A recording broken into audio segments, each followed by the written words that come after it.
دماغ کا دہی ہو گیا. تو ابھی تھوڑا انجن اسٹارٹ ہونے میں کیا لگتا ہے, ٹائم لگتا ہے اس ٹون میں آنے میں, جو رمضان میں تراویح کے بعد کے ایک الگ سے بیانات ہوتے ہیں وہ خیر میں ابھی شروع کروں گا انشاءاللہ. تو تھوڑا سا یہ سن لیں آپ لوگ جو میں آپ سے کہہ رہا ہوں, کچھ علمی باتیں ہیں. کیا کہہ رہا تھا؟ ہاں, تو ملا علی قاری رحمۃ اللہ علیہ سے وہ بندے نے کہا کہ ملا علی قاری کی کتاب پڑھ کے حج کرنے آ جاتے نا, کسی عالم کی کتاب پڑھ کے مسائل تو سیکھ لیتے. اس کو نہیں پتہ تھا یہ بیچارے خود کیا ہیں, یہ کتاب کا مصنف الٹا طواف کر رہا ہے. تو پریکٹیکلی کسی چیز میں جب آپ مبتلا ہوتے ہیں اس کا تجربہ ہوتا ہے, وہ بالکل الگ ہوتا ہے. اور کتاب پڑھ لینا بالکل, ایک کتاب بھی ضروری ہے لیکن عملی طور پر. میں ابھی عمرہ کرنے گیا, میں الحمدللہ اللہ نے بہت دفعہ عمرے کی توفیق دی ہے, مجھے یاد نہیں کتنے عمرے کیے. اب جب میں گیا ہوں نا تو پھر میں بھول گیا طواف میں رمل طواف میں کرنا ہوتا ہے یا حج میں بھی کرنا, صرف حج ہی میں ہوتا ہے. حالانکہ جب بھی آپ عمرے کا طواف کرتے ہیں نا, سفر سے آتے ہیں تو پہلے چکر میں 3 چکروں میں رمل کرنا پڑتا ہے. میں بھول گیا, کئی دفعہ عمرے کر چکا ہوں میں. اب میں پریشان کہ یار وہ بھول ہی گیا. پھر اجتباء 3 چکروں میں کرنا ہے یا 7واں چکر میں, وہ نہیں جو دائیں کندھا خالی رکھتے. پھر میں نے تحقیق کی دوبارہ. اب کوئی مجھے دیکھ رہا تھا, کہتا ہے یار اس مولوی کو دیکھو اتنی دفعہ عمرے کر چکا ہے اور اب کیا کر رہا ہے, دوبارہ عمرے کے مسائل سیکھ رہا ہے. تو کئی بار ایک کام کرتے کرتے انسان اس میں ایکسپرٹ ہوتا ہے. یہ جو مفتیان کرام ہوتے ہیں نا, یہ ایسا نہیں ہوتا کہ پہلی دفعہ کوئی طلاق کا مسئلہ لکھ کے دے رہے ہوتے ہیں. ان کے پاس 20 سال 30 سال نکاح کے مسائل, وراثت کے مسائل, خرید و فروخت کے مسائل, طلاق کے مسائل, آپس کے حقوق کے مسائل, ریاستی قوانین, یہ لکھ لکھ کے ان کے بال جب سفید ہو جاتے ہیں نا, پھر ان کو بڑوں کی طرف سے ایک ڈگری ملتی ہے کہ اب آپ کیا ہیں, کہ اب آپ مفتی ہیں, اب آپ فتویٰ دے سکتے ہیں. ہمارے ہاں پتھر اٹھاؤ, کوئی نہ کوئی اسکالر نکل رہا ہے اور وہ مفتی بنا ہوا ہے, اور جو گمراہی پھیلائی جا رہی ہے اللہ کی پناہ. تو ہر فیلڈ میں ایسا ہی ہے. تو خیر, تو میں مسئلہ بتا کے پھر آج کی تفسیر کی طرف چلتا ہوں. اب دیکھو, آپ نے ایئرپورٹ پہ میں نے بتایا کہ سحری کا وقت ختم ہو گیا تو اب آپ پہ روزہ رکھنا لازم ہے. اب آپ جا رہے ہیں اگر مشرق کی طرف, ایسٹ کی طرف جا رہے ہیں, آسٹریلیا, ملیشیا, تھائی لینڈ, ان ملکوں کا سفر کر رہے ہیں. ایسٹ ادھر ہے, ادھر نہیں ہے, ادھر ایسٹ کی طرف, ٹھیک ہے نا. تو ایسا نہ کوئی تھائی لینڈ میں ادھر کی فلائٹ بک کرا لے. تو جب آپ ایسٹ کی طرف جائیں گے نا تو آپ کی موجیں ہو جائیں گی. آپ کی کیا ہو جائیں گی؟ موجیں. کیونکہ سورج ادھر سے نکل رہا ہے اور آپ جا کس کی طرف کو رہے ہیں؟ سورج کی طرف. تو ٹھک ٹھک کر کے نمازیں بھی آئیں گی اور سورج بھی بہت جلدی غروب ہو جائے گا. تو آپ کا روزہ بڑے مزے سے گزر جائے گا. لیکن اگر آپ کو کسی کی خدا نخواستہ کوئی لگ گئی ہے, کسی کی کوئی قرضہ ورضہ لیا ہوا تھا آپ نے, کسی نے کوئی دے نہیں رہا آپ, اس نے شاید رات کی تنہائیوں میں اٹھ کے کچھ آپ کے لیے مانگ لیا اللہ سے, تو پھر آپ کی فلائٹ ہوگی مغرب کی طرف, ٹھیک ہے. جہاں جہاں آپ جا رہے ہیں سورج بھی وہیں جا رہا ہے, تو سورج غروب نہیں ہوتا, سورج غروب نہیں ہوتا. پھر اس میں آپ کا روزہ لمبا ہوتا چلا جاتا ہے, لمبا ہوتا چلا جاتا ہے. نمازوں کا ٹائم بھی بہت ملتا ہے, روزہ بھی لمبا, بعض دفعہ 20 گھنٹے کے, 22 گھنٹے کے, 23 گھنٹے کے, 24 گھنٹے کا بھی روزہ ہوتا ہے. تو ایسی صورت میں وہ روزہ آپ کو رکھنا, بولو, پڑے گا. سمجھتے ہیں کہ نہیں سمجھتے؟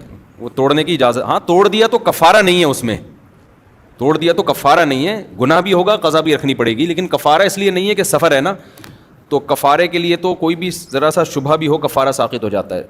تو توڑنا جائز نہیں ہے.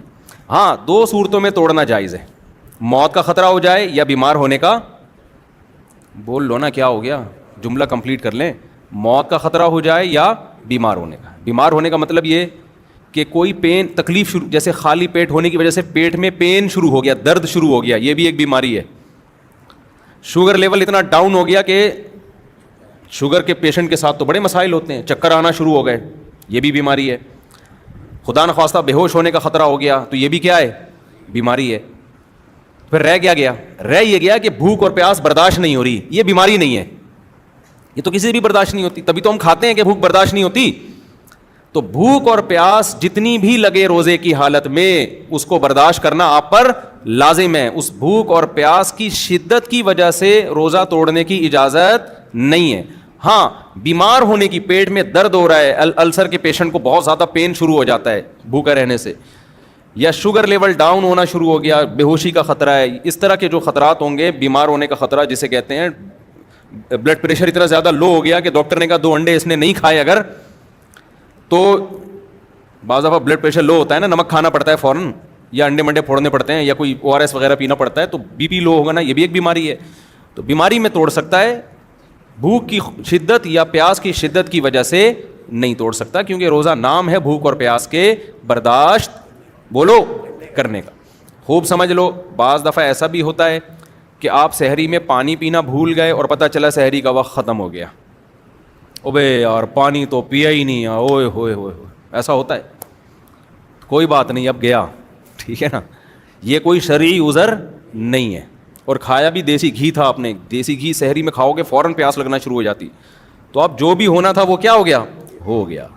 اب پیاس بہت لگے گی, سارا دن کیسے گزاروں گا, اف ٹینشن میں, او بھائی اس کی بیس پہ آپ کو روزہ توڑنے کی اجازت بولو نہیں ہے. سحری میں آنکھ ہی نہیں کھلی. ہمارا ترکی میں کیا حال ہوا, آنسو نکلتے نکلتے رہ گئے, کیونکہ ترکی میں ایک تو شہر ہے استنبول, استنبول میں تو بڑے بڑے ہوٹل ہیں, وہاں آپ جاؤ ترکوں کی ڈشیں, گوشت ملتا ہے آپ کو کھانے میں, کچھ کسی حد تک روٹی بھی مل جاتی ہے, اگرچہ یہ والی روٹیاں نہیں, لیکن بہرحال روٹی ٹائپ کی چیزیں ہوتی ہیں, گزارا ہو جاتا ہے.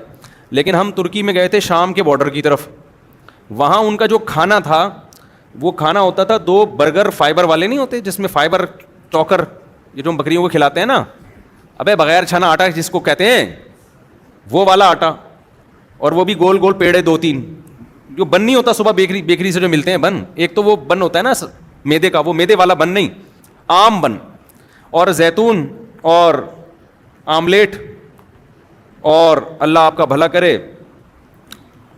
اس ٹائپ کی چیزیں بس سمجھ لیں. ہمیں چاہیے کھانا بھائی, ہمارے پیٹ میں جب روٹی کا بھاری نوالا جب تک نہ گرے ہمیں تسلی نہیں ہوتی. اور پھر چاول بھی ایسے عجیب سے چاول, وہ یہ چاول ہی نہیں ہے جو خوشبودار چاول ہوتے ہیں, عجیب سے وہ, یوں سمجھ بچوں کو ہپا نہیں کھلاتی مائیں, ہپا کھا لو ہپا, وہ والے چاول. اب ہوا یہ کہ ایک دن آدمی کھائے, 2 دن کھائے, 3 دن کھائے, بھائی پیٹ میں آتے پریشان ہو گئی ہیں, اور پھر رمضان شروع ہونے والا ہے, کیسے گزارا ہوگا. اور میرے ساتھ ہے ہمارے ماشاءاللہ پٹھان سوات کے کوہاٹ کے, اس کو تو چاہیے کوئی بھاری بھرکم نوالا, ہمیں بھی ایسے ہی. اب کیا ہو رہا ہے کہ ہم نے 4 بجے وہی کھایا, ان کا نا وہ عجیب سا, بالکل وہ فائبر ہی تھا, بس وہ کولیسٹرول کم کرنے کے علاوہ کوئی کام نہیں کر رہا تھا. وہ 4 بجے کھایا, پھر رات کا کھانا ہم نے کھایا نہیں. ہم نے کہا صبح سحری میں ڈٹ کے کھائیں گے. 4 بجے کا بندہ کھایا ہوا, صبح جب سحری ہمارے پاس آئی ہے, پہلا روزہ ترکی میں تھا, پھر ہم وہاں حرم چلے گیا تھا میں, تو جب سحری ہمارے پاس آئی ہے تو وہی 2-3 ڈیزائن رکھے ہوئے تھے ہمارے سامنے. یہ زیتون ہے, یہ شہد لے لیں آپ, یہ پنیر لے لیں, بھائی کھانا دو, اللہ کے بندو کیا چاہیے, حالت خراب ہو رہی ہے یار. پھر چلنا, سردی اتنی شدید, سردی میں تو ویسے ہی بھوک لگتی ہے, اور پھر سارا دن کا روزہ رکھ کے کام کیسے ہوگا. تو میری تو حالت یہ تھی, وہ دیکھ کے نا میرے آنسو نکلتے نکلتے رہ گئے. میرا دل کیا میں پھوٹ پھوٹ کے کہیں جا کے روؤں میں. تو میرا تو پھر بھی تسلی یہ تھی کہ چلو سفر ہے, ابھی حرم شریف جا رہے ہیں, مدینہ منورہ, وہاں جدہ جانا تھا, تو وہاں جا کے کھا لیں گے. لیکن ان ساتھیوں پہ بہت ترس آیا, تو وہ میں نے پھر حرم میں 3-4 دن گزارے. وہ وہاں سے مجھے نا افطاری اور سحری کی تصویریں بنا کے بھیجتے رہے کہ مفتی صاحب افطاری میں یہ ہے, سحری میں یہ. بڑی ہمت ان ساتھیوں کی, ابھی بھی وہیں پر ہیں, اللہ تعالیٰ ان کو جزائے خیر دے. تو اس لیے ہمیں جو یہاں کھانے ملے ہوئے ہیں نا, صحت کا بے شک بیڑا غرق کریں, لیکن مزہ بہرحال مزہ آتا ہے یار. نوالا پیٹ میں گرتا ہے, میں نے کہا ہمیں تو پراٹھا چاہیے, کچھ نوالا پیٹ میں گرے, ٹھا کر کے آواز آئے. یہ جو ہم عجیب سی چیزیں کھا رہے ہیں, چوکر فائبر, منہ میں جا کے غائب ہو جاتا ہے. وہ شہد گرے گا پیٹ میں, کیا پتہ چلے گا. شہد بھی اگر ہے تو روٹی سے نا. صحت کی بات نہیں کر رہا, ہو سکتا ہے ڈاکٹر سارے وہاں پہنچ جائیں ترکی کے, یار اتنی اچھی بہترین ہمیں فیڈ مل رہی ہے وہاں پہ, اور بہترین ہمیں خوراک مل رہی ہے, لیکن وہ پیٹ میں نوالا جو ہے نا بڑا مسئلہ ہو رہا تھا, کہاں سے کہاں. تو میں اس پہ کہہ رہا تھا, اب میں وہاں جا کے یہ کہتا کہ یار چونکہ ہمارے مطلب کی سحری نہیں ہے اور رات شام 4 بجے کھانا کھایا ہوا ہے, تو ہم روزہ چھوڑ دیں. سفر کی بیس پہ چھوڑنے کی تو اجازت تھی, اس بیس پہ نہیں چھوڑ سکتے کہ ہمیں سحری کیا مل رہی ہے, ہماری مرضی کی نہیں مل رہی.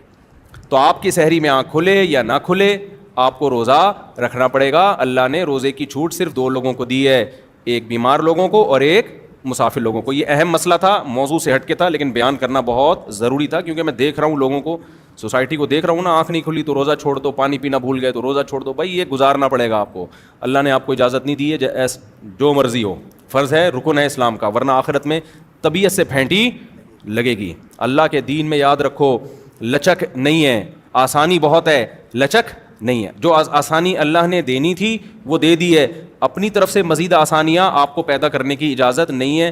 اکثر لوگ یہ بات کہتے ہیں اللہ غفور الرحیم ہے, اللہ معاف کر دے گا. یہ بہت خطرناک جملہ ہے. آپ خدا کی نافرمانی کر رہے ہو اور یہ کہہ رہے ہو کہ اللہ کیا ہے, غفور الرحیم ہے. یہ بہت, دیکھو اللہ جب گناہ کی بات کرتا ہے نا کہ گناہ مت کرو, تو جہنم کی وعیدیں سنا کے ڈراتا ہے. وہاں یہ نہیں کہتا کہ میں غفور الرحیم ہوں. خوب سمجھ لیں, یہ جو آج ہم نے سورہ اعراف پڑھی ہے, اس میں جو پیغمبروں کے واقعات آئے, تو کہیں بھی نہیں ہے کہ پیغمبروں نے قوم کو جا کے سمجھایا ہو کہ دیکھو تم اللہ کی نافرمانی چھوڑ دو, نہیں چھوڑتے تو کوئی بات نہیں, اللہ بہت غفور اور رحیم ہے. یہ کہیں بھی نہیں ہے. کئی واقعات پڑھے, میں انشاءاللہ بھی پڑھتا ہوں اس کو, کہیں بھی نہیں. ہر پیغمبر نے کہا انی اخاف علیکم عذاب یوم عظیم. تم نے گناہ نہیں چھوڑا, ہمیں ڈر ہے کہ بہت بڑا عذاب نہ تمہارے اوپر آ جائے. لوط علیہ السلام کی قوم کا واقعہ بھی آیا آج کہ تم ایسے جرم کرتے ہو, تم لڑکوں سے بدفعلی کرتے ہو, ہمیں ڈر ہے, مجھے ڈر ہے کہ اللہ تم پر آسمان سے کوئی عذاب نازل نہ کر دے. تو قوم نے کیا جواب میں کہا ہے؟ قوم نے جواب میں کیا کہا کہ بھئی لے آؤ اللہ کا عذاب.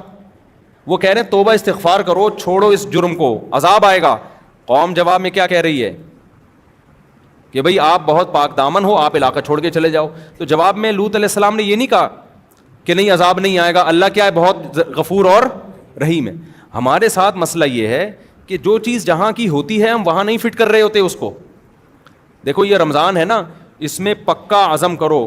قرآن الحمد سے لے کے والناس تک ایک ہی بات کرتا ہے, اپنا عقیدہ درست کر لو اور اپنا عمل درست کر لو اور اللہ کی طرف آ جاؤ. یہ عبادتیں ہمیں کیوں دی گئی ہیں؟ روزہ ہمیں کیوں دیا گیا؟ تراویح کیوں دی گئی ہے؟ تاکہ ہمارے دل میں اللہ کی محبت پیدا ہو جائے اور ہم اللہ کی نافرمانی کو چھوڑ دیں. جتنی ڈسکشن پیغمبروں کی قوموں کے ساتھ ہوئی ہے وہ ساری آج کے حالات پہ منطبق ہوتی ہے. وہ سمجھا رہے ہیں گناہ چھوڑو, گناہ چھوڑو, گناہ چھوڑو ورنہ عذاب آئے گا, عذاب آئے گا, عذاب آئے گا. اور آج آپ دیکھو جب کسی سے بات کرو گناہ چھوڑو عذاب آئے گا, وہ کہے گا بھائی اللہ غفور رحیم ہے, اللہ معاف کرنے والا ہے, تو کون ہوتا ہے؟ فوراً جواب میں کیا کہے گا؟ تو کون ہوتا ہے بھائی بات کرنے والا؟ اللہ ہے, میں جانوں, اللہ جانے, تو کون ہوتا ہے؟ بہت خطرناک جملہ ہے, بہت ڈینجرس جملہ ہے. ڈرنا چاہیے ایسے موقع پہ.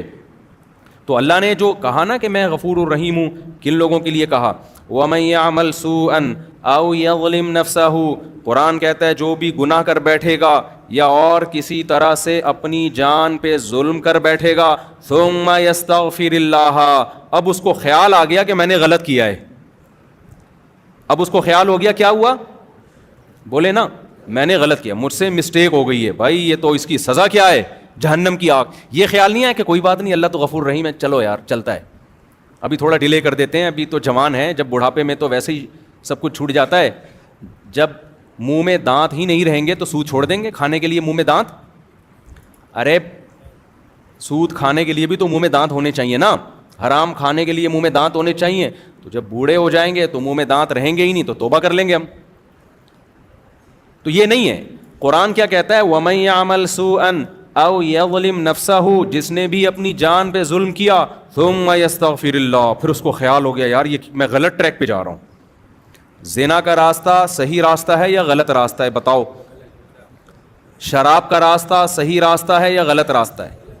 داڑھی کٹانے کا راستہ صحیح ہے یا داڑھی رکھنے کا راستہ صحیح ہے؟ ذرا بول دیں منہ سے کائنڈلی.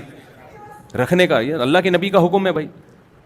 ماں باپ کی نافرمانی, ان کے سامنے بد کلامی کا راستہ صحیح ہے یا ماں باپ کے سامنے سر جھکانا, ان کے سامنے اف نہ کرنا, یہ راستہ صحیح ہے؟ ان کی فرمانبرداری والا راستہ صحیح.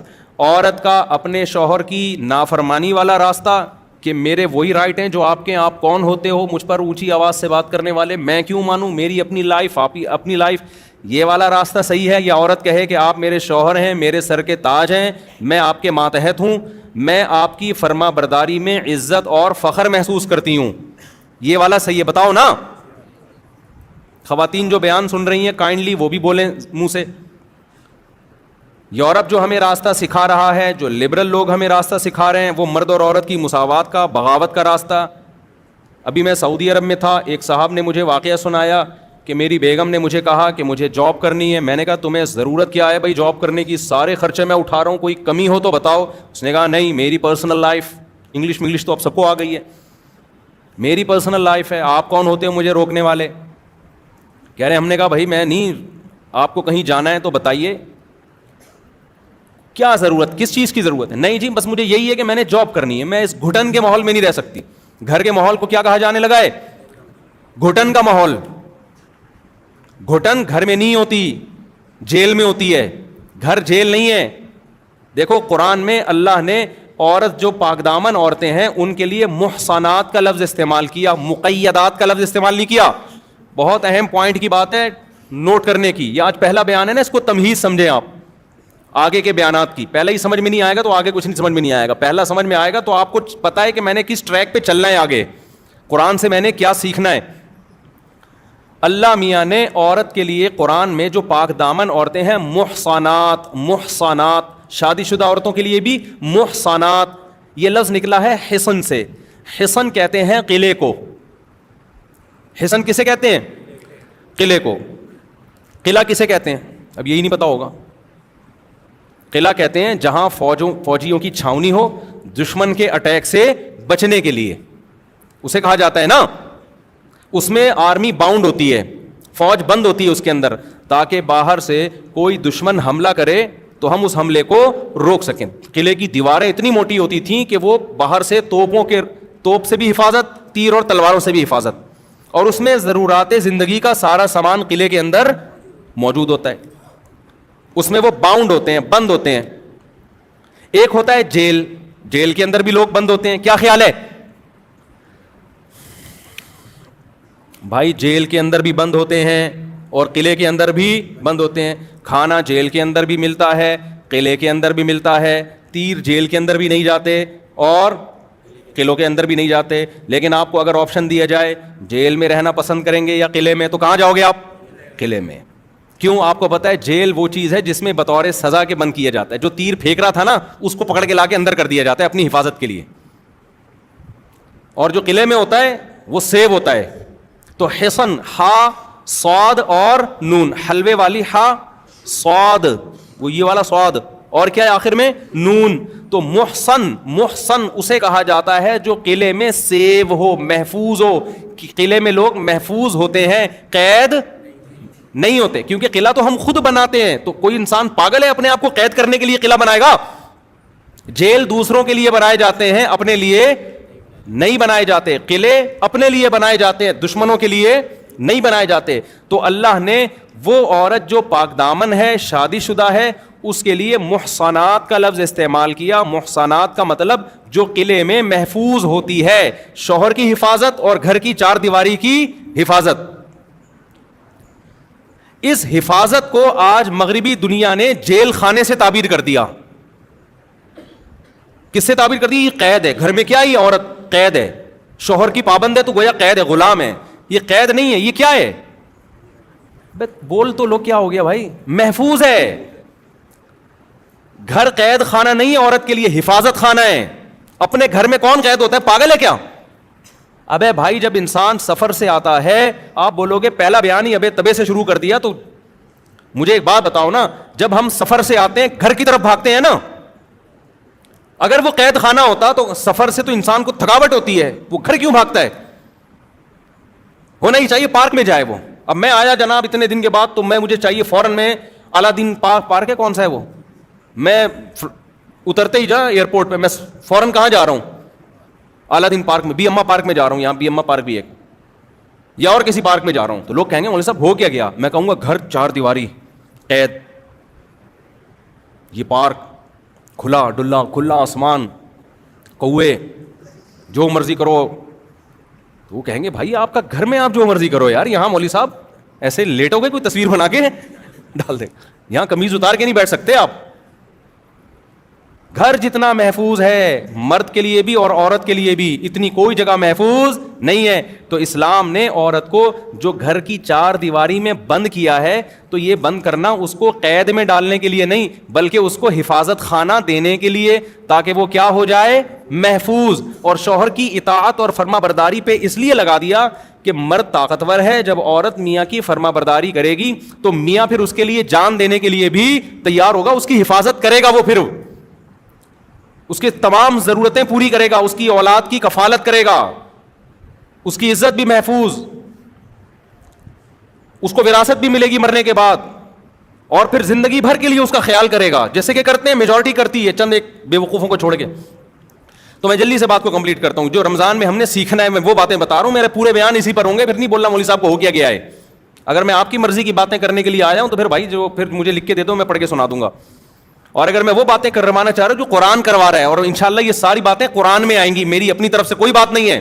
تو یہاں جو خواتین تراویح پڑھنے آ رہی ہیں, یہاں جو آدمی پڑھنے کے لیے آ رہے ہیں, وہ سب یہ دماغ میں رکھیں کہ یہ میں اپنا کوئی فرقہ نہیں لانچ کیا, میں اپنی کوئی بات نہیں کروں گا, یہ ساری باتیں کس کی ہوں گی؟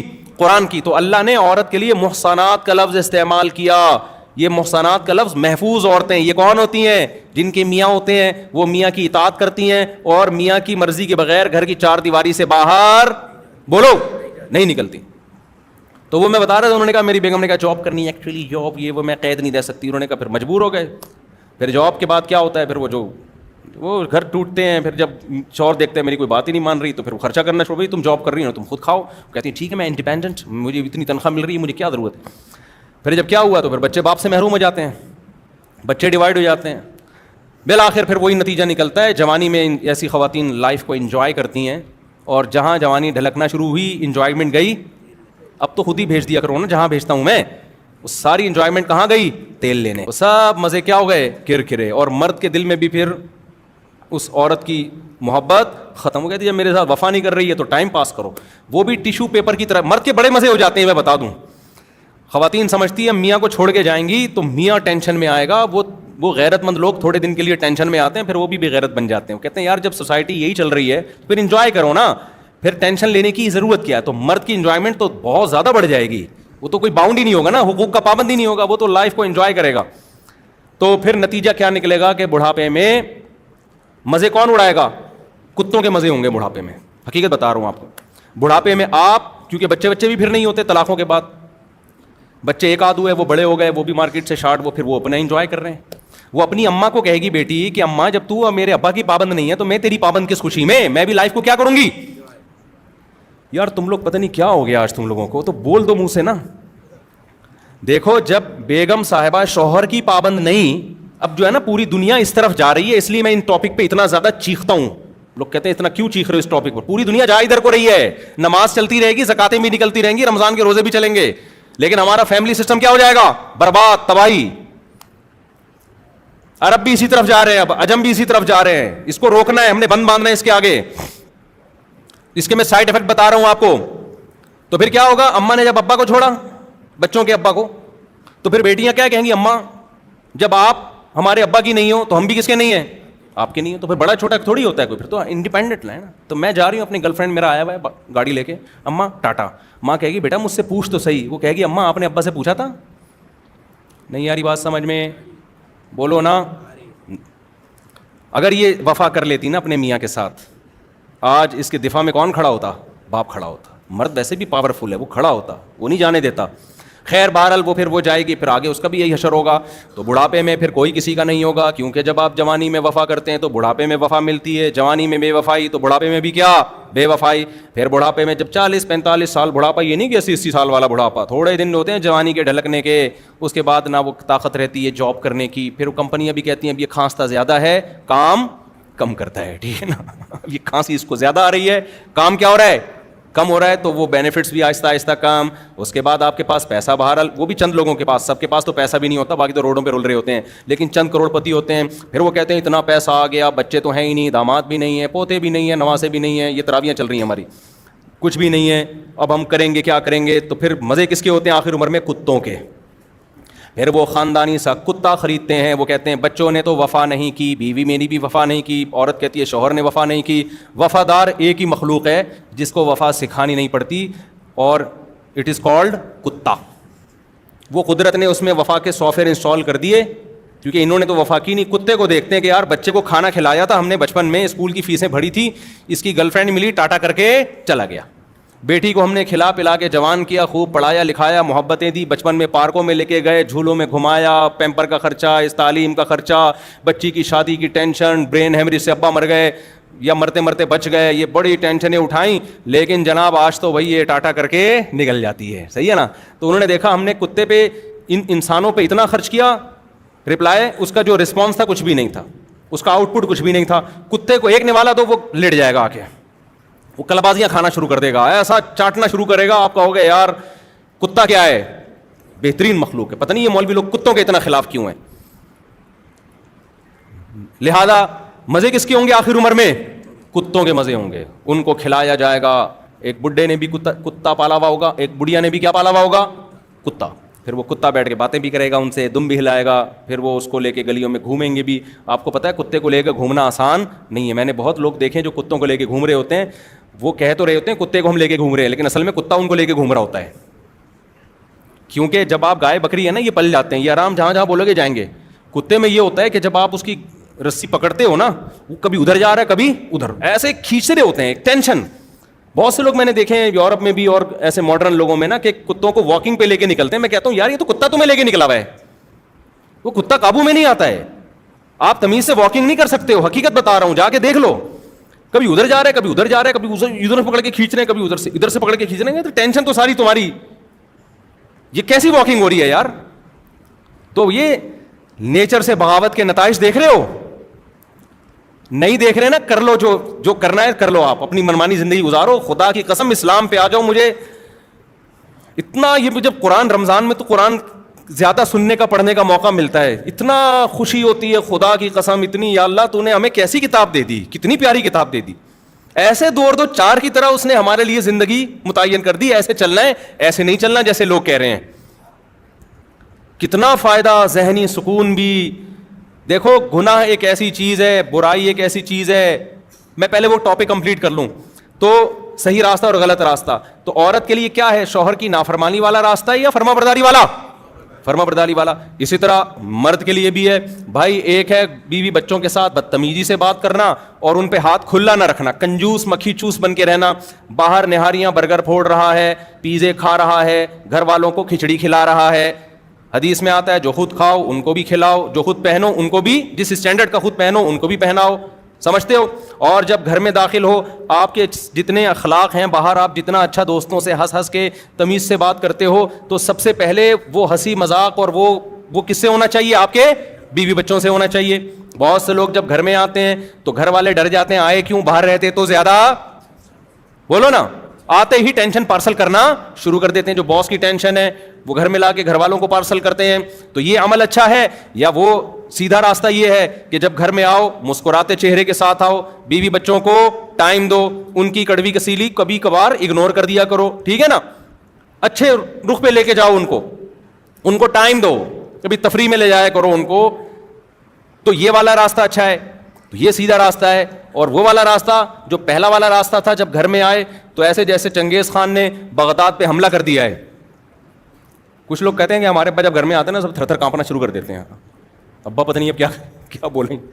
ایک صاحب مجھ سے ملے, انہوں نے مجھے بولا کہ میرا قصہ نہیں سنانا بیان میں, لوگ ڈر رہے ہوتے ہیں. میں نے کہا بھائی اگر میں سناؤں گا بھی تو کیا پتہ چلے گا تمہارا قصہ ہے, یار اتنا بھی نہیں ڈرو نا. آٹو پہ آ گئے ہیں اب لوگ نا, جیسے میں سیلفیوں میں آٹو پہ آ گیا ہوں. کئی دفعہ لوگ سیلفیاں لے رہے ہوتے ہیں نا, میں دے رہا ہوتا ہوں. بعض دفعہ ویسے ہی آ رہا ہوتا ہے, میں پھر بھی سیلفی اس کو دے رہا ہوتا ہوں, کیونکہ میں اس پہ ایک سیٹ ہو گیا ہوں اب نا.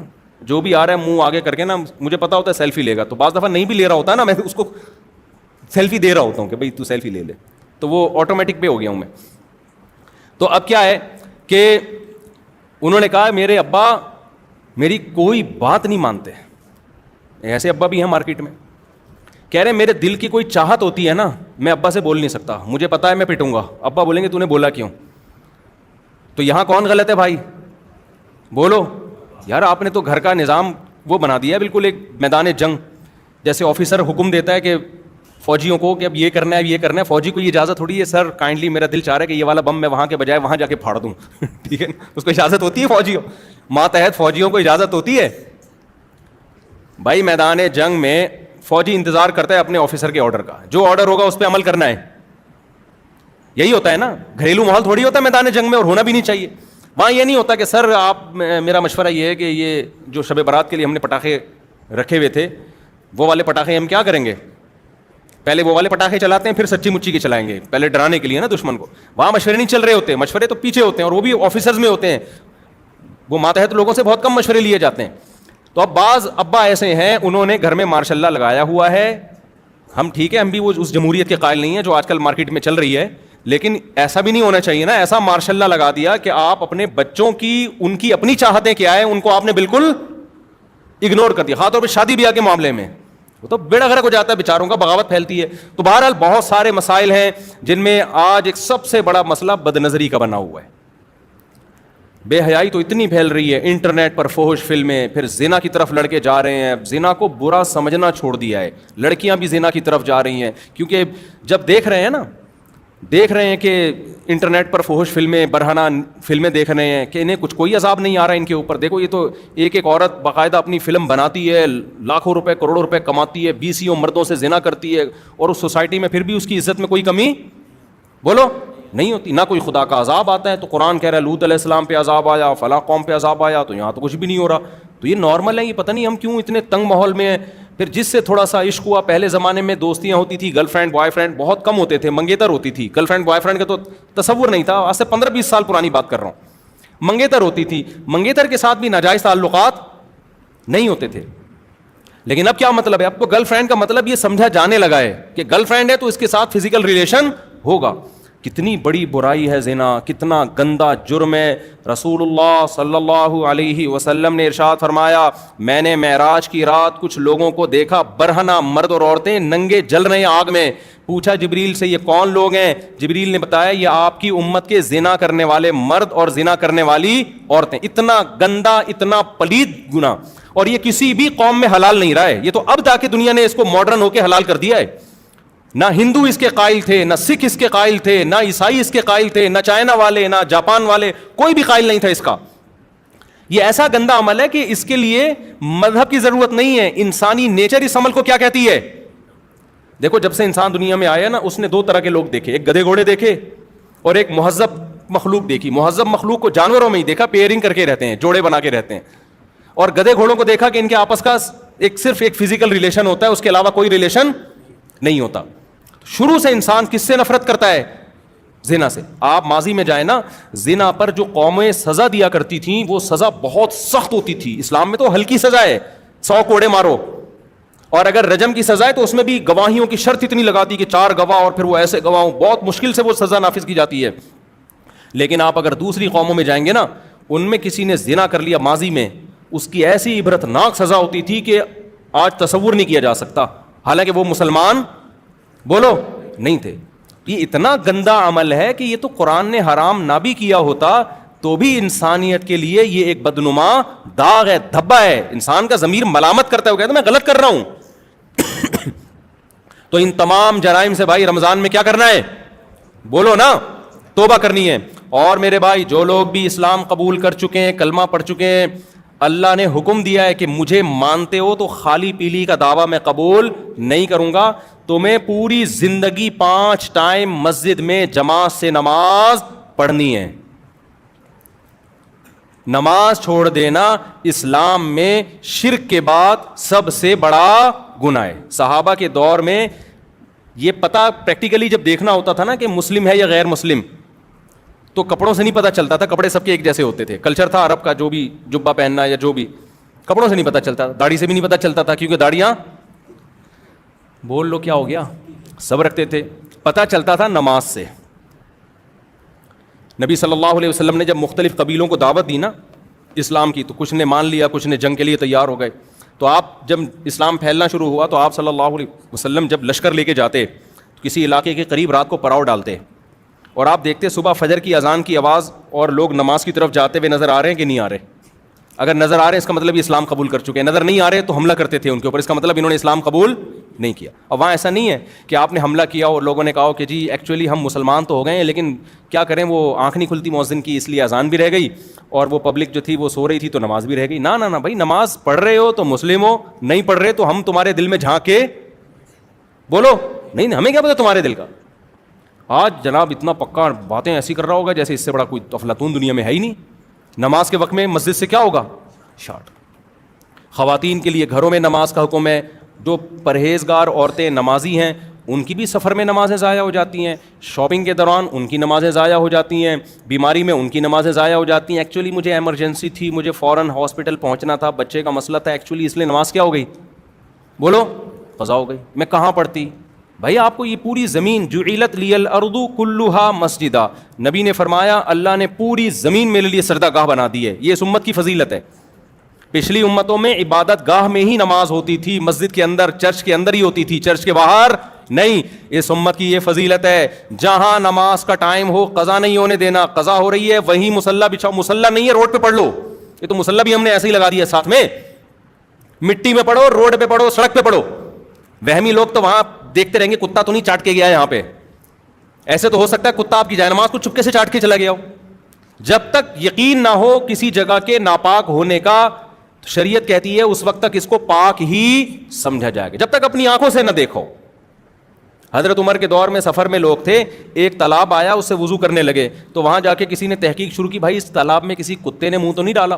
حضرت عمر کو غصہ آیا, فرمایا اب ہمو ما ابہم اللہ, ہم نے تو نہیں دیکھا نا کسی کتے کو منہ ڈالتے ہوئے, تو جس چیز کو اللہ نے چھپا دیا اس کو کیا کرو, چھپا دو اس کو, جب تک ہم نے نہیں دیکھا ہم پاک سمجھیں گے. اب پتہ چلا آپ نے تحقیق شروع کر دی, کتے نے منہ ڈالا ہے, کسی نے آگے ہاں جی کتے نے منہ ڈالا ہے, اب آپ کو لو بھی کتے نے منہ ڈال دیا, اب دوسرا تالاب تلاش کرو بیٹھ کے. کبھی بھی سفر میں اپنے ساتھ کسی وہمی کو مت رکھو, ٹینشن دیتا ہے وہ. اب کتے نے منہ ڈالا, دوسرا تالاب تلاش کرو نا. تیمم ایسے تھوڑی جائز ہے, تیمم تو جب جائز ہے جب پانی کی پوری کوشش کر لی آپ نے, کہیں بھی نہیں مل رہا, پھر تیمم جائز ہوتا ہے. اب بیٹھو. حضرت عمر نے کہا بھائی ہمیں کیا پتا, بس اللہ نے چھپا دی ایک چیز کو, کیا رکھو, چھپا کے رکھو, وضو کرو اور نکلو آگے سے. میں ہوتا وہاں پہ تو میں کہتا کہ بھائی نہیں, میں یہ وہاں یہ نہیں کہتا, یہاں ہوتا تو کہتا پتلی گلی سے نکلو, ٹھیک ہے نا. تو اس لیے عورت ہو مرد ہو, جہاں نماز کا ٹائم ہو وہاں نماز پڑھنی پڑے گی. ایک بات سوچ لیا کریں, اگر کسی عذر کی وجہ سے نماز قضا کرنے کی اجازت ہوتی تو میدان جنگ میں جب دشمن کی طرف سے تیر تلوار چل رہے ہوتے اس وقت اللہ اجازت دے دیتا. وہاں جب اللہ نے اجازت نہیں دی تو اب کہیں بھی اجازت نہیں ہے. لوگ کہہ سکتے ہیں جی غزوہ خندق میں تو نبی کی 4 نمازیں قضا ہوئیں جنگ کے دوران. بھائی اس وقت اللہ نے یہ آیتیں نازل نہیں کی تھیں کہ جنگ میں نماز چھوڑنے کی اجازت نہیں ہے, اس لیے نبی کی قضا ہو گئی کہ آپ کو پتہ نہیں تھا کہ میں کیسے پڑھوں, تیر چل رہے تو ہم تو شہید ہو جائیں گے نا. بھائی آپ صلی اللہ علیہ وسلم یہ جانتے تھے کہ نماز ہوتی ہے قبلے کی طرف رخ کر کے, فرض نماز قبلے کی طرف رخ کرنا ہے, با جماعت ہے, صفیں بنیں گی, امام قرات کرے گا, مقتدی سنیں گے اور 4 رکعتیں پڑھیں گے, اس طرح سے نماز ہوگی. اب اس طرح سے پڑھ نہیں پا رہے کیونکہ جان کا خطرہ ہے, تیر آ رہے ہیں, تو آپ نے نماز چھوڑ دی. بھائی جان بچانا پہلے کیا ہے, فرض ہے.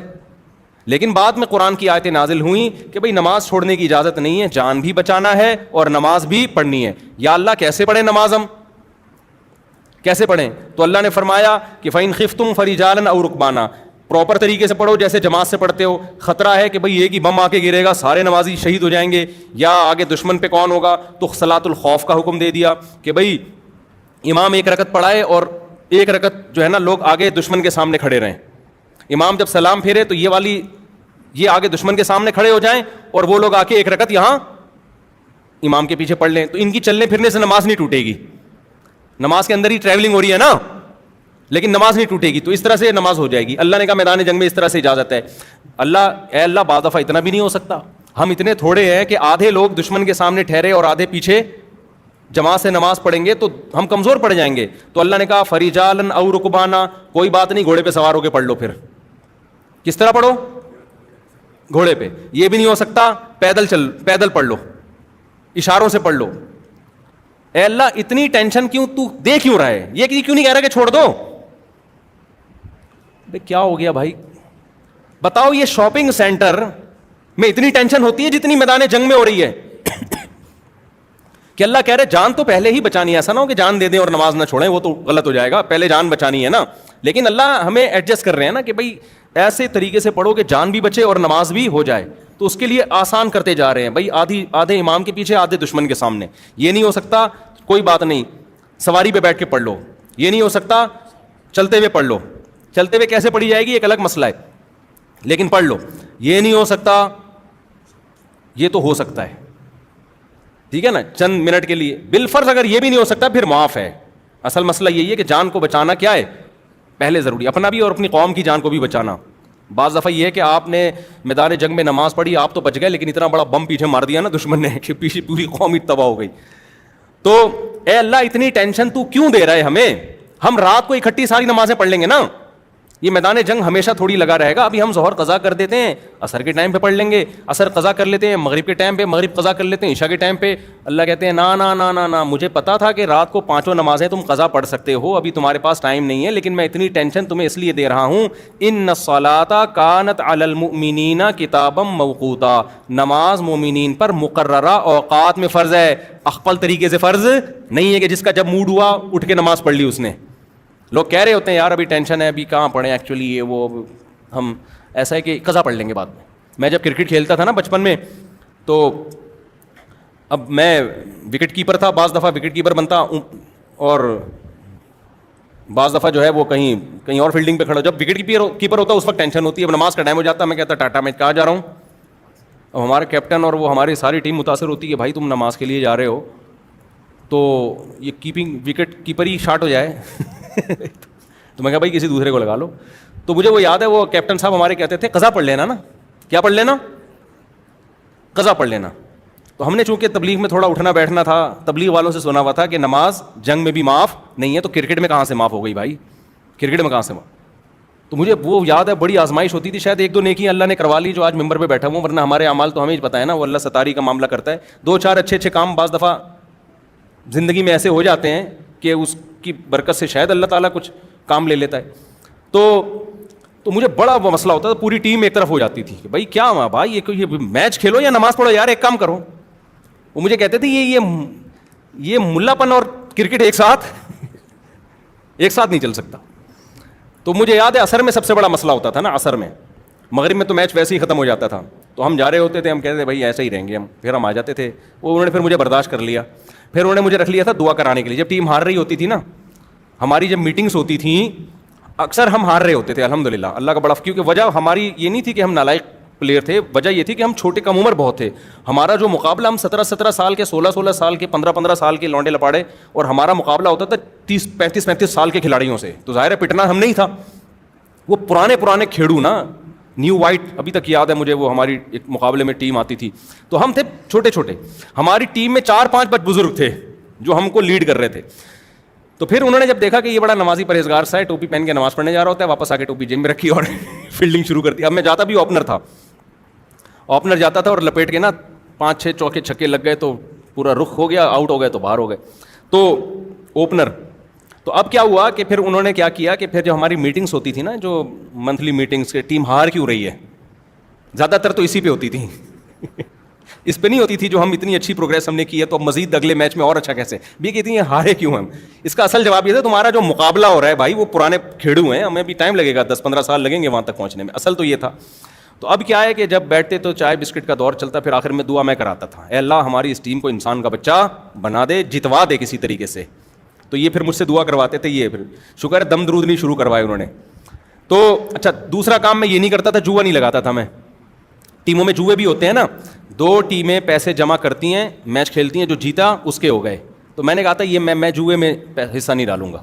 یہ بھی ایک ان کے لیے میں ٹینشن بن گیا تھا کہ یار سب ایک ٹریک پہ چل رہے ہیں, یہ پتہ نہیں الگ ہی ٹریک پہ چل رہے ہیں. ہم نے کہا بھائی جوا تو ہم نہیں لگا سکتے نا, ٹیم میں کھیلیں گے ضرور لیکن پیسہ نہیں لگاؤں گا میں, نہ لوں گا نہ دوں گا. تو اس کی وجہ سے کچھ ٹینشنیں آئی ہوئی تھی ہماری ٹیم کے اوپر. میں سمجھتا ہوں کہ جو تھوڑی سی عزت باقی رہ گئی نا, شاید اس وجہ سے رہ گئی تھی, ورنہ شاید کچھ میچ ہم جیتے بھی.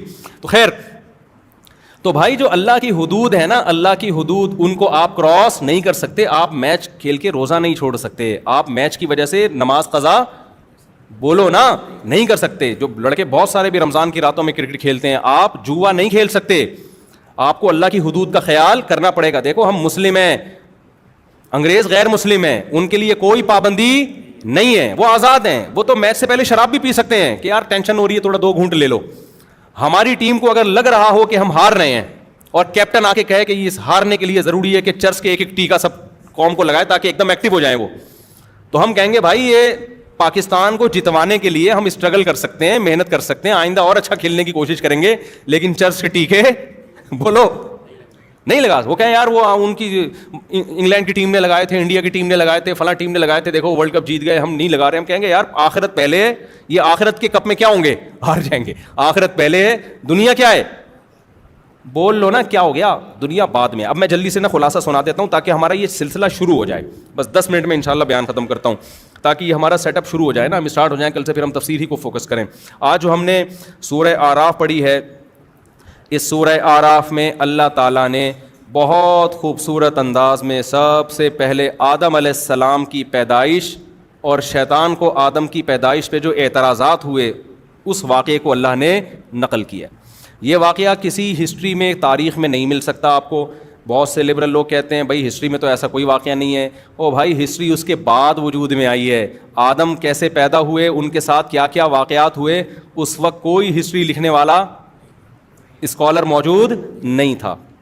یہ تو وہ باتیں ہیں. اچھا کمال کی بات یہ کہ آپ ہسٹری میں جتنا قدیم جائیں گے نا, سارے آدم پہ متفق ہیں کہ انسانیت کی ابتدا کس سے ہوئی ہے, آدم علیہ السلام سے. اس سے پتہ چلتا ہے یہ چیز بھی انسانوں میں تواتر کے ساتھ آئی ہے کہ ہم کس کی اولاد ہیں, آدم کی اولاد ہیں.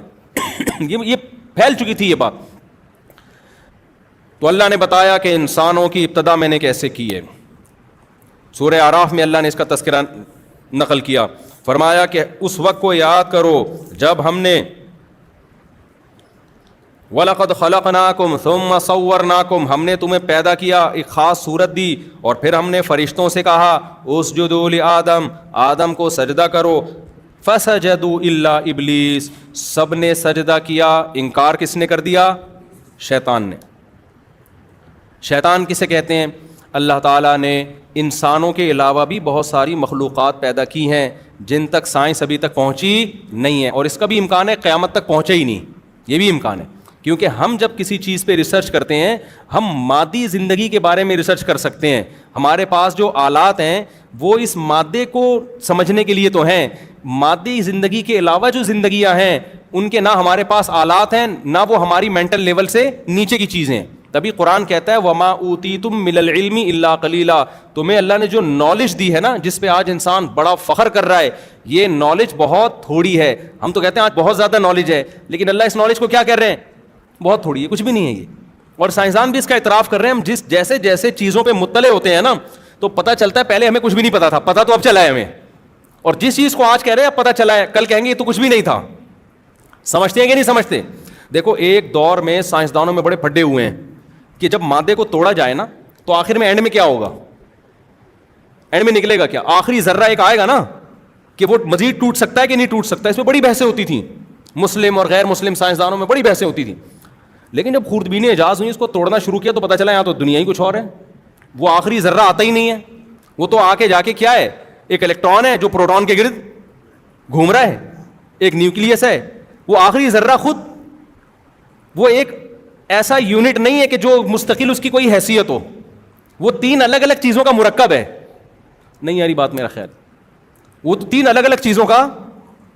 بھائی ہم تو سمجھتے ہیں نا توڑیں گے تو ایک آخری ذرہ آ جائے گا جو بنیادی اکائی ہے. وہ بنیادی اکائی اتنی الگ ہے کہ وہ کوئی اسٹیبل چیز ہی نہیں ہے, وہ ہلتی ہوئی چیز ہے. ٹھیک ہے نا, الیکٹران گردش کر رہے ہیں, اس الیکٹران کو دھکا دو تو وہ دوسرے مدار میں جا کے اس الیکٹران کو دھکا دے کے آگے, وہ کہتے ہیں پارسل کرو. پارسل کا خاص انتظام ہے نا, بھائی بس میں لکھا ہوتا ہے تپڑ ہے تو پاس کر ورنہ برداشت کر. الیکٹران کیا کرتا ہے, وہ آگے اس کو دھکا دیا, وہ آگے اس کو دھکا, یہ ایک الگ ہی جہان ہے. پھر اس کو توڑ رہے ہیں تو الگ چیزیں آ رہی ہیں. تو یہ یہاں تک پہنچے کہ بھائی یہ جتنا گہرائی میں گھستے چلے جاؤ گے نا, یہ پتہ چلتا چلا جائے گا کہ ہمیں اب تک کچھ بھی پتا نہیں تھا, پتا تو اب چلا ہے. اور آئنسٹائن نے آ کے یہ کہہ دیا ہم کسی چیز کے بارے میں پتہ چلا ہی نہیں سکتے. اس نے نظریہ اضافت جو پیش کیا نا, وہ کیا پیش کیا, پتہ چلا ہی نہیں سکتے. کیوں؟ یہ بہت پوائنٹ کی بات ہے, اس کو سمجھیں. اس نے کہا ہم جب بھی کسی چیز کو سمجھنے جاتے ہیں نا اس کائنات میں, تو وہ دوسرے کی سمجھ پہ موقوف ہوتی ہے. نہیں یہ بات, یعنی وسیم بھائی کے بارے میں آپ نے پوچھنا تو ستار بھائی بتائیں گے. ستار کہاں ہے جی, وہ وسیم بتائے گا. وسیم کہاں ہے, وہ ستار بتائے گا. جیسے مجھ سے لوگ کہہ رہے ہوتے ہیں نا کہ میں کہتا ہوں یہ وسیم سے ملنا ہے, کہاں ہے, وہ کہہ رہے ہیں وہ جمیل کے پاس ہے. میں جمیل کس کے پاس ہے, ہمیں جمیل کا پتہ نہیں اور آپ بتا کس کا رہے ہو. ایک جمیل کو تو ہم ویسے بھی نہیں جانتے, تو جمیل کس کے پاس ہے, جمیل اس کے پاس ہے, وہ کس کے پاس ہے, وہ اس کے پاس. یہ کائنات آپس میں ایسی مربوط ہے کہ اس کو سمجھنے کے لیے اس کو سمجھنا پڑے گا, اس کو سمجھنے کے لیے کسی اور چیز کو سمجھنا پڑے گا, اس کو سمجھنے کے لیے کسی چوتھی چیز کو سمجھنا پڑے گا, اس کو. تو یہ نظریہ اضافت ہے کہ ہم نے ایک چیز کو فرض کیا ہے دوسرے کو فرض. جیسے پروٹون الیکٹران ہے نا, پروٹون کسے کہتے ہیں, جس پہ پازیٹیو چارج ہو. پازیٹیو کسے کہتے ہیں, جو نیگیٹو کو اپنی طرف کھینچتا ہے. نیگیٹو کسے کہتے ہیں, جو پازیٹیو کی طرف کھینچتا ہے. تو نیگیٹو کو سمجھنا پازیٹیو پر, پازیٹیو کو سمجھنا میں جا رہا ہوں بھائی، مولوی کہہ رہے ہیں بہت ہو گیا. آپ کر رہے یار، آپ درس قرآن کے لیے بیٹھے ہو، آپ باتیں کیا الیکٹران پروٹون کی باتیں شروع کر دی ہیں. کائنات کو سمجھنے کے لیے نا اپوزٹ چیزوں کو دیکھنا پڑتا ہے. دیکھو اگر یہ روشنی نہ ہوتی اور اندھیرے ہوتے، خدا کی قسم قیامت آ جاتی، سائنسدان لائٹ اور روشنی کو ایکسپلین کرنے سے وہ انکار کر دیتے. وہ کہتے ہیں روشنی کوئی چیز ہی نہیں ہے. میں سمجھا پا رہا ہوں اپنی بات؟ اگر اس کائنات میں روشنی نہ ہوتی نا، ہم اندھیروں میں ہی ہوتے اور اندھیروں میں ہی پیدا ہوتے. پھر کوئی پیغمبر آ کے بتاتے کہ ایک جگہ ایسی ہے کسی سیارے پہ جہاں لائٹ ہے، جہاں سب یہ ہے، تو ہم کہتے ہیں یہ پتہ کیوں. ہم جو اندھیرے کو دیکھتے نا، اس کے مقابلے میں روشنی کو نہ دیکھا ہوتا تو ہمیں اندھیرا بھی سمجھ میں نہیں آتا کہ اندھیرا کسے کہتے ہیں. ہم کہتے ہیں یہ تو اصل تو یہی ہے. ہم نے چونکہ روشنی کو دیکھا اندھیرے کے مقابلے میں، تو روشنی ہمیں اندھیرے سے سمجھ میں آئی، روشنی کی ڈیفینیشن، اور اندھیرے کی ڈیفینیشن ہمیں کس سے سمجھ میں آئی ہے؟ روشنی سے. اگر دنیا میں مرد ہی ہوتے، عورت نہ ہوتی، تو ہم مرد کو مرد تھوڑی کہتے. ہم کہتے یہ کچھ بھی نہیں ہے، بس ایسے ہی ہے. مرد اور عورت کیا ہوتے ہیں؟ آدمی کیا ہوتا ہے؟ نر کیا ہوتا ہے؟ ہم کہتے ہیں بھائی یہی ہے، ایک ہی جنس ہے. لیکن جب عورت ہے مقابلے میں، تو ہم مرد کو کیا کہتے ہیں اس کے مقابلے میں؟ مرد سمجھنے میں ہمیں آسانی ہوتی ہے کہ مرد کی ڈیفینیشن کیا ہے. اسی طرح دنیا میں صرف عورتیں ہی ہوتی، مرد نہ ہوتے، تو پھر عورت اور مرد کا فرق سمجھ میں آتا؟ کوئی سائنسدان، کوئی پیغمبر آ کے بتاتے کہ قیامت میں عورتوں کو بتاتے کہ تم قیامت میں جاؤ گی، جنت میں جب جاؤ گی تو وہاں مرد بھی ہوں گے، تو سائنسدان کیا کہتے ہیں؟ بھائی مرد کوئی مخلوق ہے ہی نہیں. جو عورتوں میں سائنسدانیں ہوتی ہیں، سائنسدانیں، وہ کیا کہتی ہیں کہ مرد کوئی مخلوق ہوتی نہیں ہے. وجہ کیا ہے کہ عورت کی جو اپوزٹ جنس ہے نا، جینڈر ہے، وہ ہوتی نہیں تو سمجھ میں بھی نہیں آتی. تو عورت بھی سمجھ میں نہیں آتی کہ عورت کسے کہتے ہیں. تو یہ ساری جو کائنات ہے نا، جو آئنسٹائن کا نظریہ اضافت ہے، اس کو میں دیسی اسٹائل میں بیان کر رہا ہوں. کوئی ایسا نہ ہو سائنسدان لے کے بیٹھ جائے کہ یہ کیا کیسے الفاظ استعمال. ہمارا اپنا اسٹائل ہے بھائی. تو ایک چیز کو سمجھنے کے لیے آپ کو اس کائنات میں دوسری چیز کو سمجھنا بولو پڑے گا، اور اس کو سمجھنے کے لیے اس کو. تو اس کا مطلب حقیقت میں کوئی بھی چیز سمجھ میں نہیں آ سکتی پورے طور پہ. ہم تو ایک چیز کو دوسری سے سمجھنے ہیں، اور دوسری کو بہادری ہم اسے کہتے ہیں جو بزدل نہ ہو. بزدل کسے کہتے ہیں؟ جو بہادر نہ ہو. تو نہ بہادر سمجھ میں آیا، نہ دیکھو نہ بہادر سمجھ میں آیا ہمیں، نہ بزدل سمجھ. بہادر ہم فرض کر رہے ہیں کہ جو یہ والا نہ ہو. اچھا یہ والا کیا نہ ہو؟ جو وہ والا نہ ہو. یہ تو وہی آمنے سامنے والا ہو گیا کہ نہیں ہو گیا؟ تیرا گھر کدھر ہے؟ اس کے گھر کے سامنے. اس کا گھر کدھر ہے؟ میرے گھر کے سامنے. ابے دونوں کا کدھر ہے؟ آمنے سامنے. تو نہ یہ سمجھ میں آئے گا نہ. تو میں آپ کو بتا رہا ہوں کہ جو سائنس نے اتنی ترقی کی ہے، ہم بھی مانتے ہیں بہت زیادہ ترقی کی ہے، لیکن جتنا علم اس کائنات میں ہے، جو اللہ کے پاس ہے، جس پر یہ کائنات چل رہی ہے، اور بہت ساری مخلوقات ہیں، تو اس کے مقابلے میں اللہ نے قرآن میں کہہ دیا کہ تمہارا علم کیا ہے؟ تھوڑا نہیں ہے، بہت تھوڑا ہے. تو اس لیے سائنس کی بیس پہ جنات کا، شیطان کا، جنت جہنم کا انکار کرنا یہ انسان کے باولے ہونے کی دلیل ہے. اگر یہ دلائل کسی اور دلائل سے یہ چیزیں ثابت ہو جاتی ہیں تو ماننا پڑے گا. تو آسمانی کتاب کیا کہتی ہے؟ اللہ تعالیٰ کہتے ہیں کہ ہم نے جب آدم کو پیدا کیا تو آدم کے علاوہ تو کوئی مخلوق تھی نہیں انسانوں میں. پہلا انسان کون دنیا میں آیا؟ آدم. تو آدم پہ تو کوئی اعتراض کر نہیں سکتا تھا، کیونکہ وہ تو کوئی اور مادی مخلوق جانور تھے نا. تو جانوروں کو تو اللہ نے عقل ہی نہیں دی ہے کہ وہ اعتراض کریں. اعتراض ایک الگ مخلوق کو ہوا جو مادی مخلوق نہیں ہے. وہ کیا ہے؟ وہ جنات ہیں، جن کو اللہ نے آگ سے بنایا. آگ انرجی ہے نا، تو انرجی سے بنایا اللہ تعالیٰ نے ان کو. تو اب اس کو اعتراض ہوا تھا، اور ان کا جو سردار تھا وہ کون تھا؟ ابلیس، جس کا نام کیا تھا؟ ابلیس. شیطان لقب ہے، حرکتوں کی وجہ سے بعض دفعہ لقب ملتے ہیں نا. دیکھو علامہ اقبال کا نام تو اقبال تھا نا، لقب کیا تھا؟ حکیم الامہ. حکیم الامہ لقب ملا نا ان کو. شاعر مشرق بھی لقب اعمال کی وجہ سے ملا نا یہ لقب. تو شیطان کا جو نام ہے نا، وہ نام شیطان نہیں ہے، نام تھا اس کے جو والدین نے، پیرنٹس نے اس کا نام رکھا. جب وہ پیدا ہوا تو وہ نام کیا رکھا؟ ہو سکتا ہے وہ سب سے پہلا جن وہی ہو. یہ بھی ممکن ہے نا کہ ہمارے جد امجد سب سے پہلے ہماری ابتدا آدم سے ہوئی، تو جنات کا جو جد امجد ہو وہ کیا ہو؟ ابلیس ہو. یہ بھی ممکن ہے کہ سب سے پہلا جو جن ہے وہ کون ہو؟ ابلیس ہو، اس سے اللہ نے نسل چلائی ہو. تو آدم کو لقب ملا صفی اللہ، اللہ کے منتخب کردہ، سلیکٹڈ. ابلیس کی جو حرکتیں تھیں اس کی وجہ سے ابلیس کو لقب کیا ملا ہے؟ شیطان. یہ نکلا ہے شیطنت سے. شیطنت سرکشی کو کہتے ہیں، ضد، ہٹ دھرمی، ہلڑ بازی نہیں ہوتی، جاؤ میں نہیں مانتا. آپ نے ہر جگہ دیکھا ہوگا ضدی قسم کے لوگ ہوتے ہیں. گھر میں بچے بھی ہوتے ہیں ضدی، میاں بعض دفعہ ضدی ہے، بیگم بعض دفعہ ضدی ہے، ساس بعض دفعہ ضدی ہے. ایک آدمی نے بتایا میری ساس، وہ پھر سمجھ جائیں گے ان کی بات ہو رہی ہے، تو بڑا زبردست چٹکلا تھا، لیکن وہ سمجھ جائیں گے، ان کی ساس بھی سمجھ جائے گی کہ میرے بارے میں کہہ رہے ہیں مفتی صاحب، کیونکہ یہ ساری خصوصیات انہیں کی ساس میں پائی جاتی ہیں، وہ میں بتاؤں گا نہیں، وہ ساس سمجھ جائیں گے کہ میری بات ہو رہی ہے، ٹھیک ہے نا.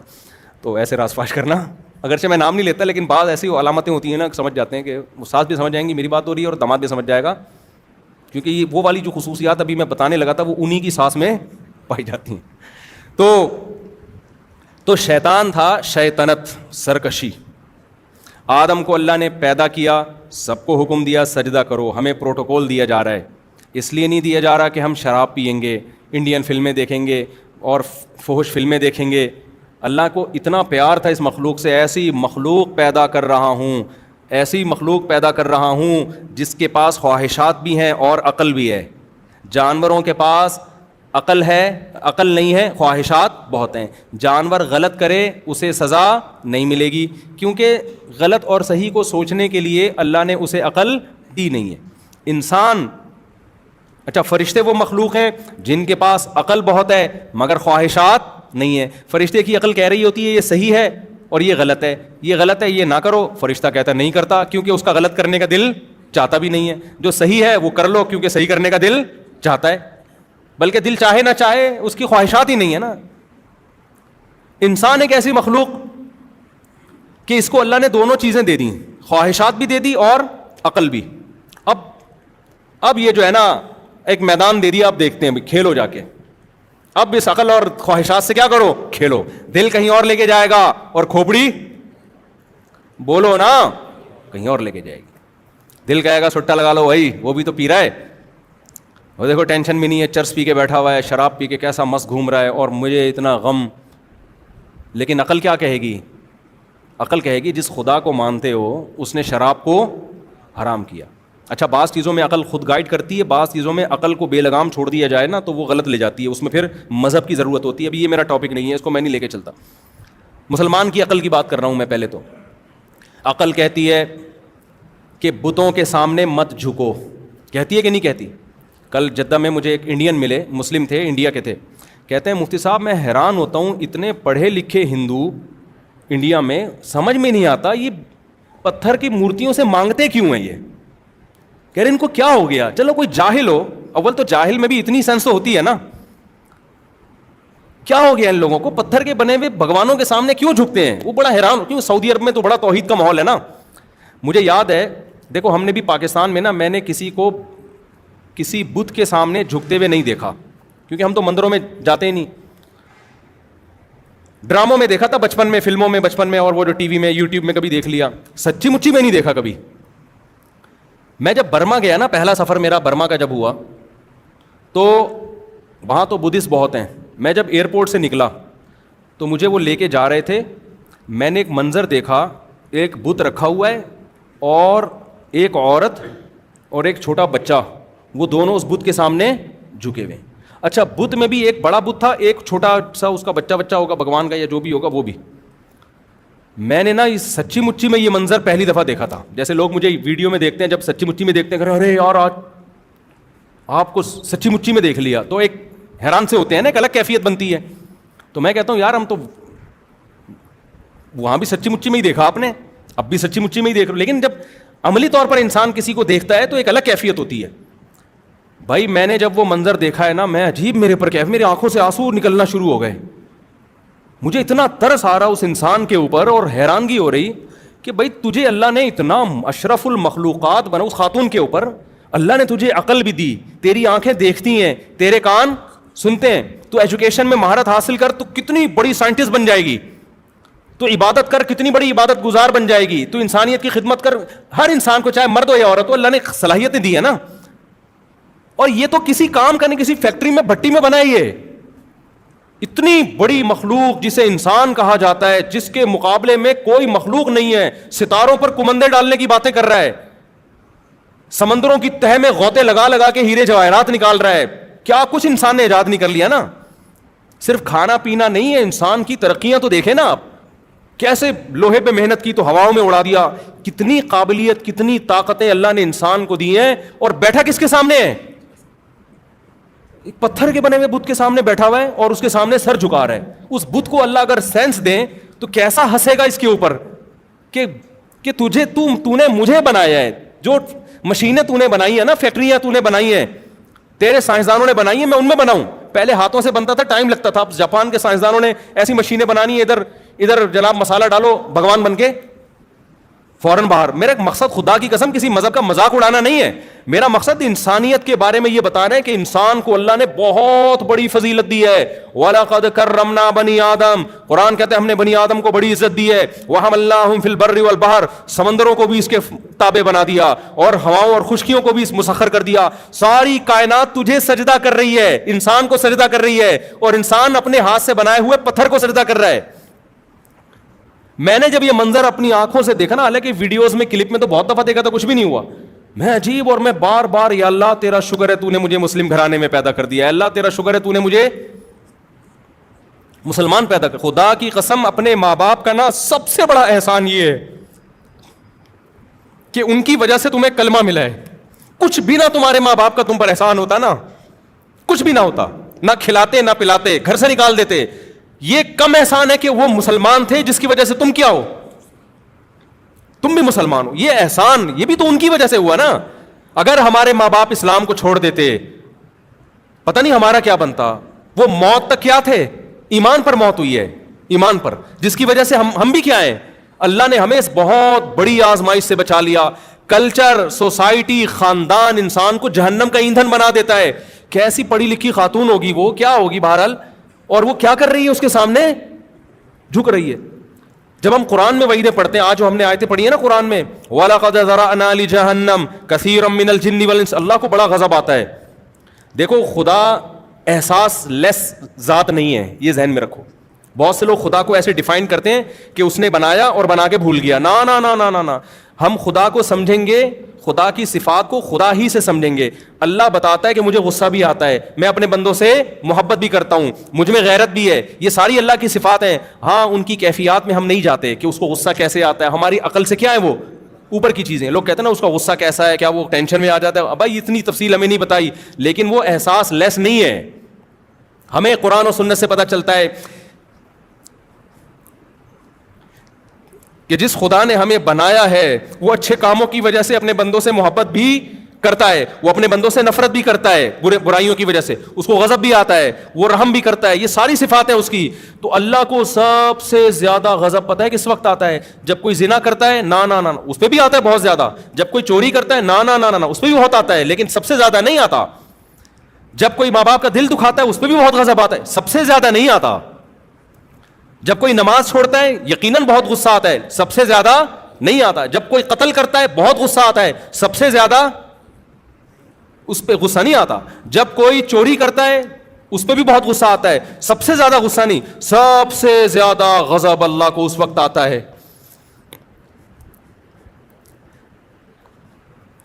کہ جس نے آپ کو بنایا, جو آپ کا خالق ہے, جو خدا ہے, آپ اس کو چھوڑ کر کسی اور کے سامنے سر جھکاتے ہو. اس وقت بہت غصہ آتا ہے اس کو, کیونکہ غیرت ہے نا اس میں. دیکھو آپ کے باپ کو غصہ آئے گا اس وقت بھی, باپ کہہ رہے پانی پلاؤ, آپ پانی بولو نہیں پلاتے, غصہ آتا ہے باپ کو. سب سے زیادہ اس پہ نہیں آئے گا غصہ. آپ کے باپ کو اس وقت بھی غصہ آتا ہے جب وہ کہتے ہیں میرے پاؤں دباؤ, آپ پاؤں نہیں دباتے. جب وہ کہتے ہیں یہ کام کرو, آپ یہ کام نہیں کرتے. لیکن اگر آپ اپنے باپ کو کہہ دو کہ آپ میرے باپ نہیں ہو, جبکہ آپ کو پتا ہے کہ یہ کون ہے, یقین ہے کہ میں پیدا اس سے ہوا ہوں, باپ کون ہے میرا, بولو یہ. لیکن آپ کہتے ہو باپ کو نام سے پکارنا شروع کر دو, اور جو غیر ہے اس کو باپ کہنا شروع کر دو, یہ انتہا ہو جائے گی غصے کی. باپ کہے گا تو نے میری ولدیت ہی چینج کر دی, تو نے آئی ڈی کارڈ سے نادرا سے میرا نام نکال دیا, اس کے بعد اب کیا ہے, بولو نا. بس اب نہیں ہو, اگر غیرت ہوگی. شوہر کو بیوی کی نافرمانی پہ غصہ آتا ہے, کھانا نہیں کھلایا ٹائم پہ, بد اخلاقی کر رہی ہے. لیکن اگر شوہر میں غیرت ہو اور عورت کہے میں رات اس مرد کے ساتھ گزاروں گی, تمہارے ساتھ رات, بولو نا, نہیں گزاروں. یہاں مرد کیا ہو جائے گا اگر غیرت ہے, وہ کہے گا یہ اینڈ ہے, یہ اب نہیں ہو سکتا. کیونکہ جو محبت شوہر کو ملنی چاہیے تھی, عورتیں فرما بردار بھی ہوتی ہیں, نافرمان بھی ہوتی ہیں, یہ سب کو ہوتا ہے عورتوں میں, کچھ اچھی ہوتی ہیں, کچھ تھوڑی خرابی ہوتی ہے. شریعت نے حکم دیا بھائی عورت کو ٹیڑھی پسلی سے اللہ نے بنایا, پورا سیدھا کرنے لگ جاؤ گے طلاق کی نوبت آئے گی, جیسی ہے برداشت کرو, چلاؤ گھر. لیکن ایک حد ہے نا, آپ کی بیوی کہہ رہی ہے میں نے رات کہاں گزارنی ہے, میں کسی اور کے بستر پہ سوؤں گی. شوہر بے شک میرے آپ ہو, تو آپ کیا کہو گے؟ اگر غیرت ہوگی آپ کہو گے بھائی یہ کیا ہے, نف, اس سے زیادہ برداشت بولو نہیں ہو سکتا. دنیا میں زنا بھی ہوتا ہے, شرابیں بھی پی جاتی ہیں, اللہ نے ان جرموں پہ سزا رکھی ہے آخرت میں, لیکن اس سزا پانے کے بعد آپ جہنم سے نکل جاؤ گے. بے نمازیوں کو بھی سزا ملے گی, جہنم میں جلیں گے, سزا ختم ہونے کے بعد بولو نکال دیے جاؤ گے. جو ماں باپ کے نافرمان تھے سزاؤں میں جلیں گے, سزا ختم ہونے کے بعد بولو نکال دیے جائیں گے. جنہوں نے زنا کیا سزا ملے گی نکل جائیں گے, سود خور سزا ملے گی نکل جائیں گے. جو خدا کے علاوہ کسی اور در پہ جھکے, کسی اور سے مرادیں مانگنا شروع کر دیں, دینے والا وہ ہے, مانگ کس سے رہے ہو؟ کسی اور سے مانگ رہے ہو. اس پہ جتنا اللہ کو غضب آتا ہے اتنا کسی اور عمل پہ اللہ کو غضب بولو نہیں آتا. کتنی بڑی نعمت ہے توحید. تو مجھے احساس ہوا جب میں نے پہلی دفعہ پریکٹیکلی کسی کو دیکھا نا پتھر کے سامنے جھک رہا ہے, میں تو پورا ہی جو ہے نا ایک عجیب کیفیت میں چلا گیا. آنکھوں سے میرے آنسو نکل رہے اور اللہ سے, اللہ تو نے ہمیں اس عذاب سے کیا کیا, ہمارا کہاں کمال ہے بھائی. اور ایک بات بھی پتہ چلی کہ کلچر تباہ کر دیتا ہے انسان کو. ایسا کام کرواتا ہے آپ کا کلچر, آپ کا خاندان, کیا آپ کو جہنم کا ایندھن بنا. ہندو پتھر کی عبادت کیوں کر رہا ہے؟ کیا کوئی سائنسدانوں نے کہا ہے؟ کیا کوئی سائنسی تحقیق ہے؟ کیا کوئی لاجک ہے؟ کیوں؟ میرے ابا کیا کرتے تھے, میرا باپ جھکتا تھا ان پتھروں کے سامنے, میری ماں جھکتی تھی, میرے دادا جھکتے تھے. ہماری پرمپرا ہے, ہمارا کلچر ہے. عیسیٰ کو اللہ کا بیٹا کیوں کہہ رہا ہے؟ اللہ بھائی لم یلد ولم یولد, وہ خدا ہے, وہ نہ کسی کو جنتا ہے, نہ اس نے کسی کو, نہ وہ کسی سے جنا گیا. یہ عقل کہتی ہے, یہ خدا تو مخلوق سے الگ ہے. عیسائیوں نے کیوں کہہ دیا عیسیٰ اللہ کے بیٹے؟ سورہ آل عمران میں جگہ جگہ اللہ حضرت عیسیٰ کا نام بڑے احترام سے, محبت سے, عیسیٰ بار بار کہہ رہے ہیں کہ اعبدوا اللہ ربی و ربکم, اس اللہ کی عبادت کرو. اللہ بار بار قرآن میں عیسائیوں سے خطاب کرنے, خصوصی خطاب ہے عیسائیوں سے سورہ آل عمران میں, اے اہل کتاب تمہیں کیا ہو گیا. اللہ جب کسی کو نبی بناتا ہے, ایک رتبہ دیتا ہے, وہ کبھی لوگوں سے اپنی عبادت نہیں کروائے گا, وہ لوگوں کو کس طرف لے کر جائے گا؟ خدا. تو عیسیٰ ابن مریم اپنی طرف کیوں لے کر آئیں گے تمہیں؟ یوں کیوں کہیں گے میں خدا کا بیٹا ہوں میری عبادت کرو؟ وہ کہیں گے کونوا ربانیین, اللہ والے بنو. کس کی طرف جاؤ؟ جو سفیر ہوتا ہے, جس کا سفیر ہوگا اس کی طرف لے کے جائے گا نا. وہ سفیر خود تھوڑی حاکم بن کے بیٹھ جائے گا. امریکہ کسی کو سفیر بنا کے بھیجے تو امریکہ کا پیغام لے کر آئے گا نا وہ, نہ یہ کہ وہ لوگوں کو اپنا غلام بنانا شروع کر دے گا. اللہ نے بتایا عیسیٰ ابن مریم اللہ کے بیٹے نہیں ہیں, اللہ کے نمائندے ہیں, سفیر ہیں. جو اللہ کا سچا سفیر ہوگا وہ اللہ سے جوڑے گا, وہ اپنے آپ سے لوگوں کو نہیں جوڑے گا. وہ یہ نہیں کہے گا مجھ سے مانگو. قرآن عیسائیوں سے خطاب کر رہا ہے. میں نے ہم جب حرم میں تھے, یہ سورہ آل عمران امام حرم تلاوت کر رہے, بڑا مزہ آ رہا تھا نا. تو میں نے ساتھیوں سے کہا کہ کتنے عرب غیر مسلم ہیں مصر میں, شام میں, عیسائی ہیں, کیا وہ یہ آیتیں نہیں سمجھتے؟ کتنی واضح آیتیں ہیں قرآن کی, ان کی تو زبان ہے عربی, لیکن کیوں اتنی واضح آیتیں قرآن کی یہودیوں کو, عیسائیوں کو خطاب کر رہی ہیں, نیچر کو. پھر اللہ نے عیسائیوں سے کیا کہا؟ ان مثل عیسیٰ عند اللہ کمثل آدم. اے عیسائیوں تم یہ کہتے ہو جو بغیر باپ کے پیدا ہو گیا, تو انسان تو بغیر باپ کے نہیں پیدا ہو سکتے. اس کا مطلب ان کا باپ معاذ اللہ کون ہے؟ خدا ہے. تو تمہیں کیا ہو گیا اگر یہ بات کرنی ہے؟ ان مثل عیسیٰ عند اللہ کمثل آدم, دیکھو عیسیٰ کی مثال ایسے جیسے آدم تو باپ اور ماں کے بغیر پیدا ہو گئے, وہ جب اللہ کے بیٹے نہیں ہیں, عیسیٰ کی تو پھر بھی ماں ہے. تو اللہ نے اپنی طاقت سے بغیر باپ کے پیدا کر دیا, تو کر سکتا ہے جیسے ماں اور باپ دونوں کے بغیر آدم کو پیدا کر لیا. جیسے آدم خدا کے بیٹے نہیں ہے, معبود نہیں ہے, عیسیٰ بھی خدا کے بیٹے اور معبود نہیں, اللہ کے برگزیدہ پیغمبر ہے. اور اللہ قرآن میں بار بار کہہ رہا ہے کہ یہ صرف اسلام کی تعلیم نہیں ہے, عیسیٰ ابن مریم کی یہی تعلیم ہے. تم نے عیسیٰ کو چھوڑ دیا ہے. عیسیٰ کے مذہب کو فالو کرو گے تو تمہیں توحید نظر آئے گی, اس میں تمہیں شرک نظر نہیں آئے گا.